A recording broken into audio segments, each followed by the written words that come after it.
इस नए नियम से आईपीएल में दूसरी टीम से खेल सकेंगे रोहित।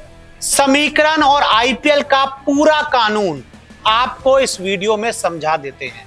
तो जब से हार्दिक पांड्या को कप्तान बनाया गया है मुंबई इंडियंस का, तब से यह खबर सामने आ रही है कि रोहित शर्मा इस फैसले से खुश नहीं है। और अब एक ऐसा कानून या फिर ये कहें आईपीएल का एक ऐसा नियम सामने आया है जिससे रोहित शर्मा को इजाजत मिलती है कि वो जिस भी टीम में चाहें उसमें जाकर आईपीएल खेल सकते हैं 2024 के लिए।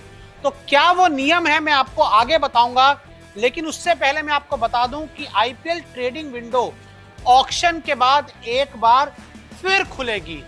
एक टीम से दूसरी टीम में खिलाड़ी ट्रांसफर हो सकते हैं, यानी कि अगर एक टीम में है तो वो दूसरी टीम में चले जाएंगे आईपीएल विंडो के खुलते। हालांकि अभी ट्रेडिंग विंडो फिलहाल बंद है, लेकिन आईपीएल ऑक्शन के अगले दिन ये ट्रेडिंग विंडो शुरू हो जाएगी।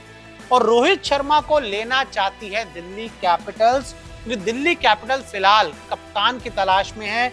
ऋषभ पंत पूरी तरह से अभी फिट नहीं है, तो ऐसे में अगर पंत फिट नहीं हो पाते हैं तो फिर दिल्ली कैपिटल के सामने चुनौती होगी कि किस खिलाड़ी के साथ वो आईपीएल 2024 में जाएं। तो अब वो कौन सा नियम है जिससे रोहित जा सकते हैं एक से दूसरी टीम में? तो मैंने जो आपको बताया ना कि आईपीएल ट्रेड विंडो नियम यही है, लेकिन ये नियम क्या है, कैसे नियम बनता है और कैसे रोहित शर्मा का एक टीम से दूसरी टीम में ट्रांसफर हो सकता है, तो मैं आपको बताऊं। आईपीएल ट्रेड नियम बड़ा सिंपल है।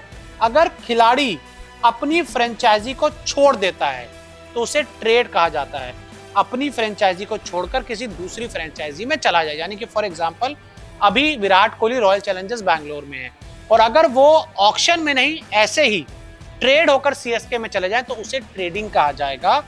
ये जो ट्रेडिंग होती है ये कैश में या खिलाड़ी से खिलाड़ी की अदला बदली में होती है, यानी कि आरसीबी कहे कि भाई आरसीबी सीएसके को कहे एक काम करो तुम विराट ले लो, हमें धोनी दे दो, या फिर सीएसके मना कर दे भाई हम धोनी नहीं देंगे, तो एक काम आरसीबी कहेगा सीएसके से ठीक है भाई आपको विराट को लेना आप ले लो, लेकिन हमें विराट की जो सैलरी है उतना पैसा दे दो। ये कैश में डील हो जाती है। और जब सीजन खत्म होता है आईपीएल का, तब से एक महीने बाद, जैसे आईपीएल खत्म हुआ जून में, जुलाई भूल जाइए, अगस्त से जो विंडो है वो शुरू हो जाती है और नीलामी से एक हफ्ता पहले तक ये ट्रेडिंग विंडो जारी रहती है, यानी कि 19 तारीख को ऑक्शन है ना, तो उससे पहले 12 तारीख तक ये विंडो जारी रहेगी।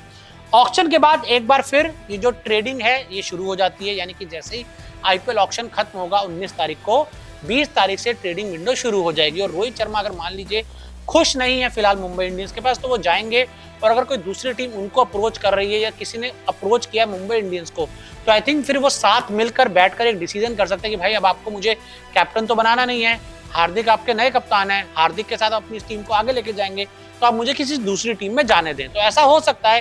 अब देखने वाली बात यह कि क्या रोहित ट्रेड होना चाहते हैं या नहीं, क्योंकि दूसरी टीमें तो बहुत सारी हैं जो उनको लेना चाहती हैं।